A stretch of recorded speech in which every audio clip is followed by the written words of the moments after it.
तो चलिए बच्चों, आज आपके सामने अनबैलेंस व्हीटस्टोन ब्रिज को डिस्कस करेंगे 2 मिनट के अंदर। एक ऐसी ट्रिक आपको बताऊंगा जिससे आपके तगड़े से तगड़े क्वेश्चन चुटकियों के अंदर बच्चों सॉल्व हो जाएंगे। सबसे पहले बेटा आपके सामने रखते हैं एक बैलेंस व्हीटस्टोन ब्रिज। ये सब बच्चे बहुत इजीली सॉल्व कर लेते हैं। इसको क्विकली एक बार रिकैप कर लेते हैं। अगर हमारे सामने R1/R2 और R3/R4 की रेशियो सेम आ रही हो तो हम बीच वाले रेजिस्टर को रिमूव कर देते हैं। आप जानते हैं 2/4 इज 1/2 और 5/10 भी बेटा जो है हमारा that is also equal to 1/2। तो 2/4 1/2 5/10 1/2, तो ये रेशियो हमारी इक्वल है। तो बीच वाला ये जो रजिस्टर है बेटा 6 ओम, इसे हम अपना रिमूव कर देंगे और जैसे इसे रिमूव करेंगे ये क्वेश्चन हमारा बहुत सिंपल हो जाएगा। 2 और 5 हमारे बेटा आ जाएंगे सीरीज में, ये बन जाएगा हमारा 7 ओम। ऐसे ही 4 और 10 बेटा हमारे आ जाएंगे सीरीज में, ये बन जाएगा 14 ओम। 7 ओम और 14 ओम आपस में पैरेलल में है, तो नेट रिजल्टेंट आपका निकल के आएगा 7 × 14 अपॉन 7 + 14। आप सॉल्व करिए, सॉल्व करके आपका आंसर 14/3 ओम निकल आएगा। लेकिन यही सर्किट बेटा अगर अनबैलेंस स्टेट में आ जाए, यानी कि अगर मैं आपके सामने एक जनरल कंडीशन लूं जिसमें ये बिल्कुल भी बैलेंस नहीं है, बुरे हाल से अनबैलेंस्ड है, 1/2 और इधर रेशियो आ रही है आपकी 3/4, तो आप देख सकते हैं कि यार ये हमारा अनबैलेंस व्हीटस्टोन ब्रिज है और बीच वाला जो है आपका 5 ओम, इसे आप रिमूव नहीं कर सकते। तो ऐसे ब्रिज को बेटा कैसे सॉल्व किया जाता है, इसकी एक बहुत सिंपल सी बेटा टेक्निक होती है और वो ट्रिक हमारी ये होती है कि ये जो हमारा स्ट्रक्चर है, इस ट्रायंगुलर स्ट्रक्चर को हम बोलते हैं डेल्टा। हम इस डेल्टा स्ट्रक्चर को स्टार स्ट्रक्चर में कन्वर्ट करते हैं।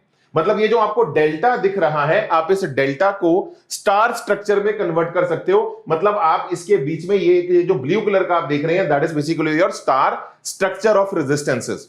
और यहां पे जो R1 की बेटा वैल्यू होती है, ये जो R1 की वैल्यू होती है, ये होती है इमीडिएट अगल बगल की जो रेजिस्टेंसेस होती हैं इनका प्रोडक्ट अपॉन बेटा टोटल रेजिस्टेंस। यानी कि R1 की वैल्यू जो होगी वो होगी 1 × 2 अपॉन 1 + 2 + बच्चों 5, 1 + 2 + 5 बच्चों। तो आप देख सकते हैं आपको R1 की वैल्यू मिल जाएगी। ऐसे मेरे बच्चों यहां पे जो R2 की वैल्यू होगी वो क्या होगी, अगल बगल का हमारा जो रेजिस्टेंस को कंटेन कर रहे हैं, अगल बगल का प्रोडक्ट 1 × 5 अपॉन 1 + 5 + 2 बच्चों। तो अगर आप ऐसे R2 की वैल्यू निकालें, दैट इज 1 × 5 अपॉन 1 + 5 + 2, ये निकल के आती है 5/8 ओम। और ऐसी बेटा अगर R3 की वैल्यू निकालो 2 × 5 अपॉन ये सभी का सम, तो ये निकल के आएगा आपका 10/8 ओम। तो मतलब यार ये जो हमारा ये जो ट्राइंगल था जिसे हम डेल्टा बोलते हैं, इस ट्राइंगल रेजिस्टेंस को स्टार रेजिस्टेंस में बेटा कन्वर्ट कर लीजिए। यानी कि ये जो ट्राइंगल था हमारा, ये अब हमारा किस में कन्वर्ट हो गया, एक हमारे स्टार स्ट्रक्चर के अंदर। और इस स्टार स्ट्रक्चर की जो रेजिस्टेंसेस हैं R1 R2 R3, ये मैंने निकाल ली और इन्हें उठा के मैंने यहां पर रख दिया।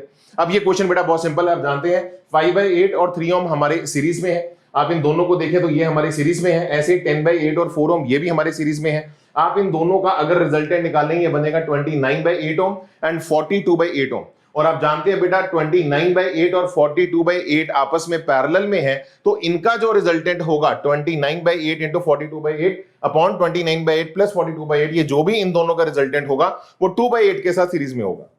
तो ये सारी कैलकुलेशन बेटा सॉल्व करिए, सॉल्व करके आपका आंसर निकल के आएगा 8.82 ओम। तो आप एक अनबैलेंस व्हीटस्टोन ब्रिज को भी बेटा चुटकियों के अंदर इस ट्रिक के साथ सॉल्व कर सकते हैं। तो do subscribe our Vedantu JEE channel and like this video for these type of amazing tricks and facts for your JEE preparation.